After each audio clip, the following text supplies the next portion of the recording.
क्या आपके आसपास किसी ने नी रिप्लेसमेंट सर्जरी कराई है, मतलब घुटना बदलवाया है या फिर बदलवाने के लिए सोच रहे हैं? तो इस वीडियो को एंड तक ज़रूर देखिएगा, ये वीडियो आपके काफ़ी यूज़फुल हो सकता है।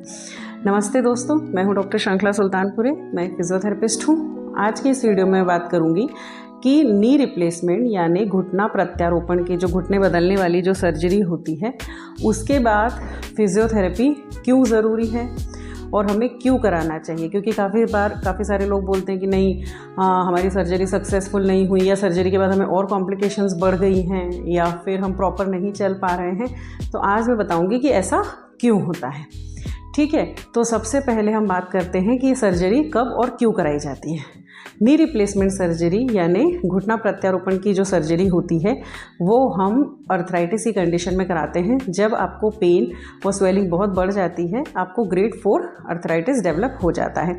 इसमें जो हमारा नॉर्मल नेचुरल जो नी होता है उसको हम एक आर्टिफिशियल नी कंपोनेंट के साथ रिप्लेस करते हैं। ठीक है, अब सर्जरी जो है ये इसका पहला चरण होता है, मतलब पहला भाग होता है। इसका दूसरा भाग और सबसे इम्पॉर्टेंट भाग होता है फिजियोथेरेपी। ठीक है, काफ़ी सारे लोग फिजियोथेरेपी अवॉइड करते हैं, नहीं कराते हैं, लेकिन ये गलत है। आपको रिप्लेसमेंट के बाद फिजियोथेरेपी कराना ही चाहिए जिससे आपकी सर्जरी सक्सेसफुल हो। ठीक है, तो फिजियोथेरेपी क्यों कराना चाहिए? ठीक है, सबसे पहले फिजियोथेरेपी कराने से हमारे जो घुटने की जो बेंडिंग होती है वो फुल हो जाती है। जब हम घुटना हमारा बदलते हैं तब वो हमारा जो घुटना है वो बिल्कुल सीधा होता है, मतलब हमारा पैर बिल्कुल सीधा रह जाता है अगर हम एक्सरसाइज या फिजियोथेरेपी नहीं कराते हैं। ठीक है, तो हमें जो है घुटने को वापस मोड़ने के लिए, वापस बेंड करने के लिए एक्सरसाइजेस की यानी फिजियोथेरेपी की ज़रूरत होती है। ठीक है, अगर हम वो नहीं करेंगे तो हमारा घुटना बेंड नहीं होगा। सेकंड कि हमारे जो मसल्स होते हैं, जो घुटने के या थाई के आसपास के जो मसल्स होते हैं, थाई मसल्स होते हैं, क्वाड्रिसेप्स, हैमस्ट्रिंग जो हमारे मसल्स होते हैं, वो ऑलरेडी अगर अर्थराइटिस है तो ऑलरेडी वीक ही होते हैं। ठीक है, और सर्जरी के बाद ये और ज़्यादा वीक हो जाते हैं। ठीक है, तो इनकी स्ट्रेंथनिंग जो होती है, मतलब इनमें ताकत लाने के लिए हमें कुछ एक्सरसाइजेस, कुछ फिजियोथेरेपी एक्सरसाइजेस करना बहुत ज़रूरी होती है।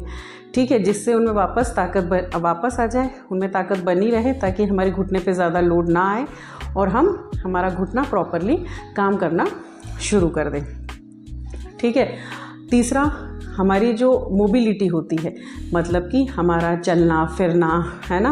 अगर हम फिजियोथेरेपी नहीं करते हैं तो या तो काफ़ी सारे लोग वॉकर छोड़ ही नहीं पाते, वॉकर से ही चलते हैं या फिर छड़ी से चलते हैं।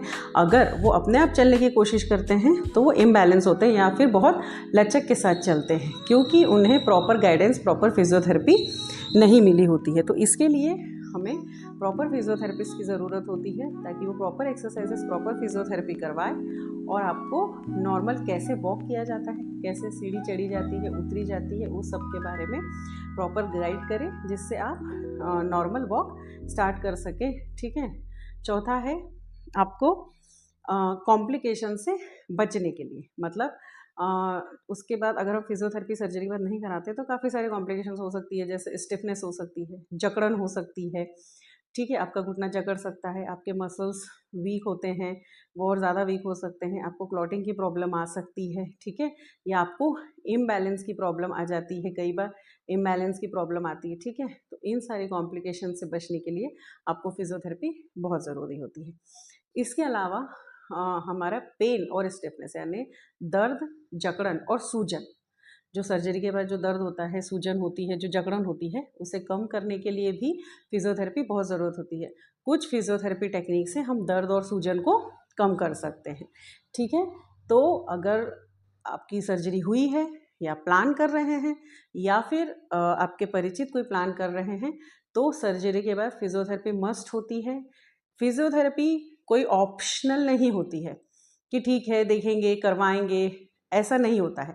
फिजियोथेरेपी आपके रिप्लेसमेंट सर्जरी के बाद मस्ट होती है, आपको करवाना ही चाहिए, ताकि आपका रिप्लेसमेंट जो हुआ है वो सक्सेसफुल हो, आप प्रॉपर अपनी लाइफ लीड कर सकें। जो आप चाहते हैं कि हम ऐसा हम प्रॉपर वॉक कर सकें, हमें घुटने में दर्द ना हो, हम सीढ़ी चढ़ना उतरना प्रॉपर कर सकें, हम जो पहले हमारी लाइफस्टाइल थी रिप्लेसमेंट के पहले या अर्थराइटिस डेवलप होने से पहले वापस अचीव कर पाएँ, हमारे रूटीन हम वापस वैसे ही फॉलो कर पाएँ जैसे हम पहले करते थे, तो उसके लिए आपको फिज़ियोथेरेपी बहुत मस्ट होती है।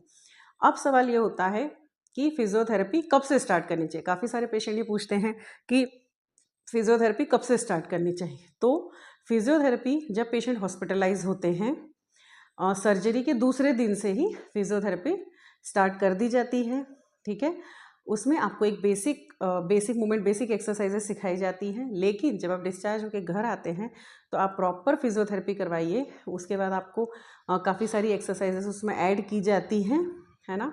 आपको प्रॉपरली हर चीज़ सिखाई जाती है, प्रॉपर आपकी नी बेंडिंग होती है, मसल स्ट्रेंथनिंग होती है, आपके इम्बैलेंस को रिमूव करते हैं, आपको बैलेंसिंग एक्सरसाइजेस सिखाते हैं, ठीक है? जिससे आप प्रॉपर अपनी लाइफ लीड कर सकें, ठीक है?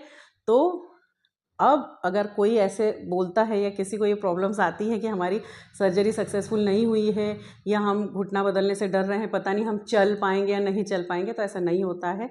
आप रिप्लेसमेंट करवाइए, लेकिन उसके बाद फिज़ियोथेरेपी ज़रूर करवाइए। ये फिज़ियोथेरेपी कोई ऑप्शन नहीं होता है, ये कंपल्शन होता है, आपको करवाना ही चाहिए बेटर लाइफ स्टाइल अचीव करने के लिए, ठीक है दोस्तों?